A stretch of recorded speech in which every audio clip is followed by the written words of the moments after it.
teacher's not here yet, and I'm the only one in this classroom. I know it's a B-Day. It's Tuesday.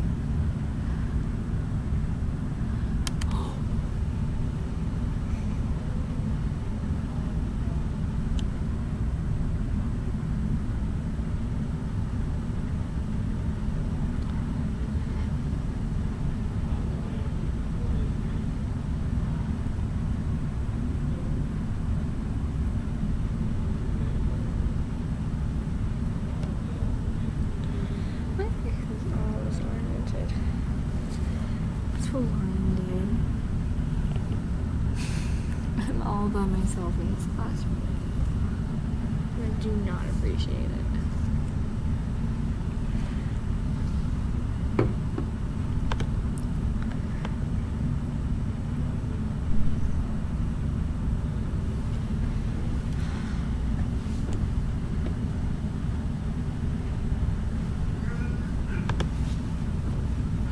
Are you confident for the test today?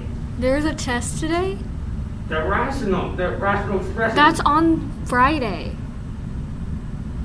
On the modules, it says it's on, no, yeah, Friday. Okay.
Capitalize I.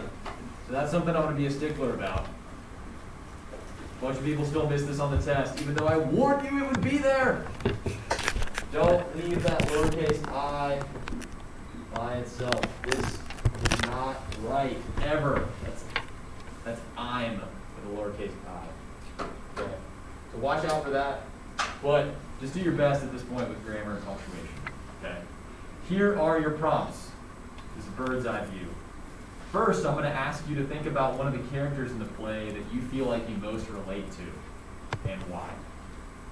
You haven't met these characters yet, so you got to start watching to find out. Second, the question is about how the setting impacts the characters. You'll find out that the setting is really important to this play. 3, I'm going to have you think a little bit about where you are from. Okay? These characters have a specific relationship with the setting in the play. And this prompt says, describe the place where you live. What is one thing you would change about it, and why? Alright? The reason why there's this asterisk here next to the word place is because you've got to define for me what you mean by place. Maybe it is your house or your apartment. That place. Maybe it is your neighborhood. Maybe it's your town or this city. Maybe it's the state of North Carolina. What's North Carolina like? And why would you maybe change something about North Carolina? Maybe it's the United States as a whole. Okay? Whatever you want to define as the place where you live, it's open to interpretation, but you've got to sort of choose an angle here. This is actually a prompt that oftentimes shows up on college applications. That's where I borrowed it. Okay. But it's also relative. It relates specifically to this play too. 4, I'm going to be asking you to think a little bit about a couple identities that you have in your life. We all have multiple identities. I don't mean like split personalities. I just mean like, I am a teacher. I am also someone's son and brother and someone's husband. Okay? What are you? Maybe you're an employee somewhere. You're all students. Maybe you're a son or a daughter, a brother or a sister, or a friend. That's what I mean by identities in number 4. 5, we got to talk about this pesky word motif, but we won't get to that today. A motif is just something that repeats throughout a work. It's slightly different than a symbol. It's not exactly the same thing. And 6, we talked about this yesterday. This play has a whole lot to do with dreams, all right? I want you to think about a dream of yours that you have for the future. What are some steps you need to take to accomplish that dream? What are some things that could get in the way of you accomplishing that dream? All right? It's a quick overview of all 6 of these prompts. Eventually, you're going to have a response to 4 of these. And our goal is that we're finished watching the movie and you have an opportunity to respond to all these by Tuesday of next week, which essentially is our last day before the spring break. So that's why we're trying to close this up before spring break starts. Okay? Any initial questions about this writing assignment that you're going to be gradually working on as we watch? Feel okay about it? Probably all seen so far. Angel, you're going to put your phone away. Thank you. All right. Okay. Then, I got a good feeling, Ashton. I got a good feeling. Made some tweaks since yesterday. We're finally going to get into the film. I had to adjust the quality, but I think it actually is better this way. All right? It's going to work. Brianna, it's going to work. Right? Okay, I won't get upset at you if it doesn't work. You were not here yesterday, and now you're here. It's good luck. All right. So, we're going to start watching a little bit, and I just want you to observe, okay? Who are these characters? Where are they? What stands out to you? We'll pause in about 5 minutes and hear from you, the viewer. Here we go. You've all been waiting for it, finally, Raisin in the Sun. Yes. All right. Yes. All right. I don't know if you saw the couple questions that I just put in the chat for you. We did. Good. Chris has got us covered. Number 1, how would you describe the relationship between Ruth, that is the mom, and her son, Travis, the little boy who just went out the door? How would you describe their dynamic? Chris, what's one thing you would tell us? When I was first watching it, I was like, what the heck am I looking at? But I feel like a love-hate relationship.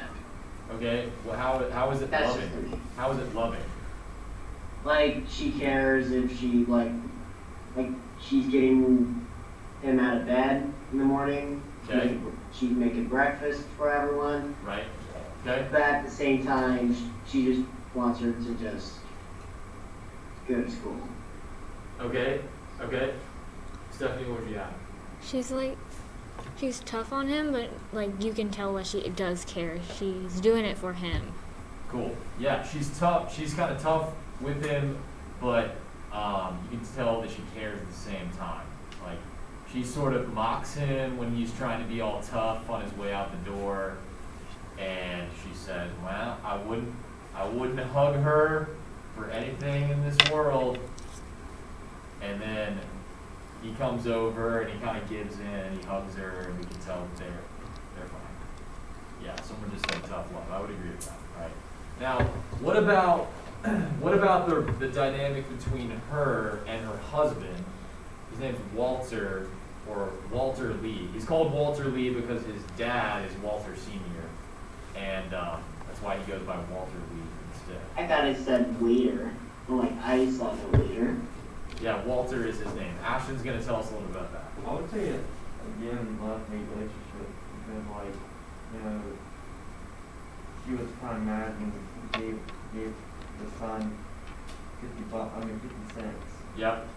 And, you know, he was talking about how how good she looks. I mean, how she looks young again. Okay, all right, so one thing, they kind of seem to disagree about whether it's a good idea to give Travis 50 cents. She had told Travis already, hey, we don't have it. You'll just have to tell your teacher you can't bring 50 cents today. She also doesn't let him carry groceries to get some tips after school. And after Travis goes to his dad says, hey, here's 50 cents. Also, here's an extra 50 cents. Take a cab to school instead of walking. Right? And you can tell that kind of frustrates his wife.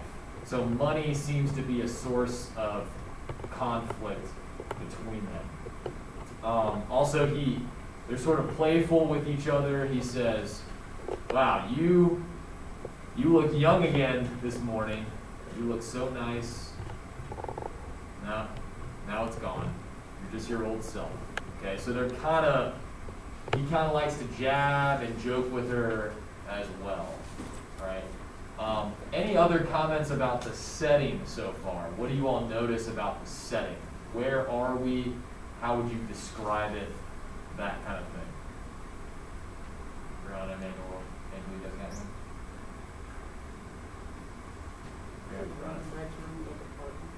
They're an apartment. What do we notice about said apartment? What's kind of like, what do they have to compete over? Bathroom, yeah. They're an apartment. It's a little cramped. Travis sleeps on the couch. They have to share a bathroom with other people who live on their hall, so there's kind of like always this competition to get in the bathroom. That's going to continue. All right, we want to be mindful of that as well.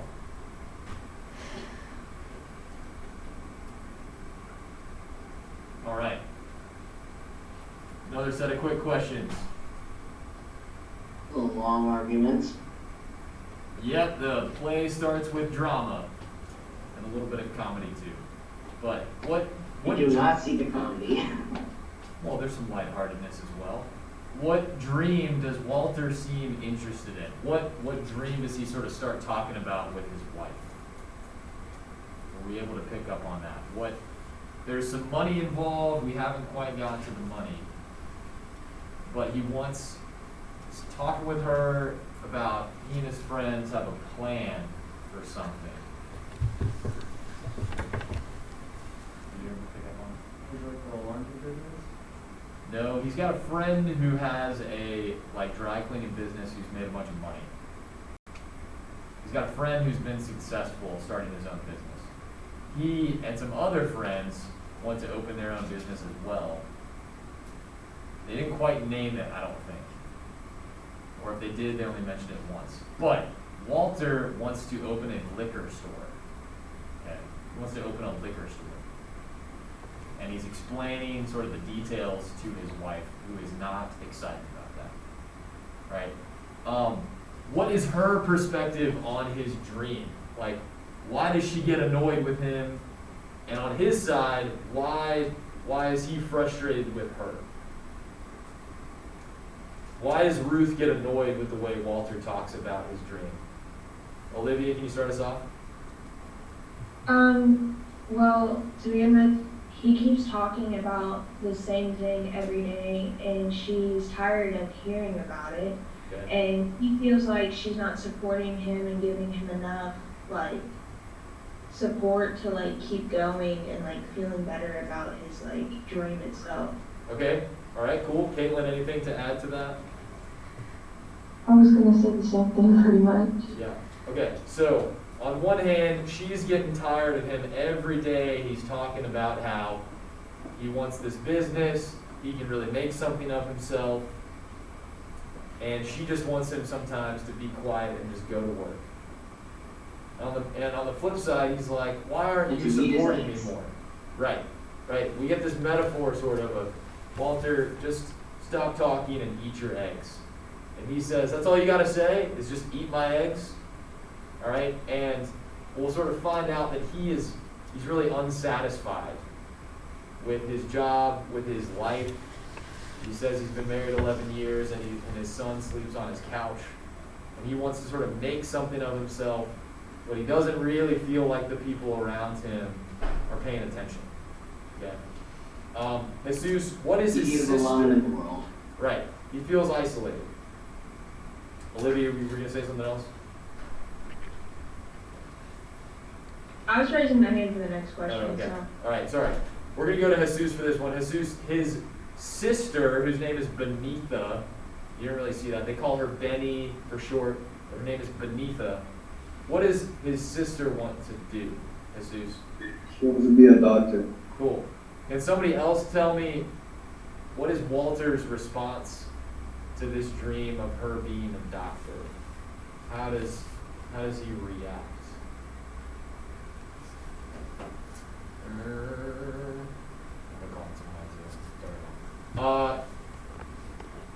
Let's see.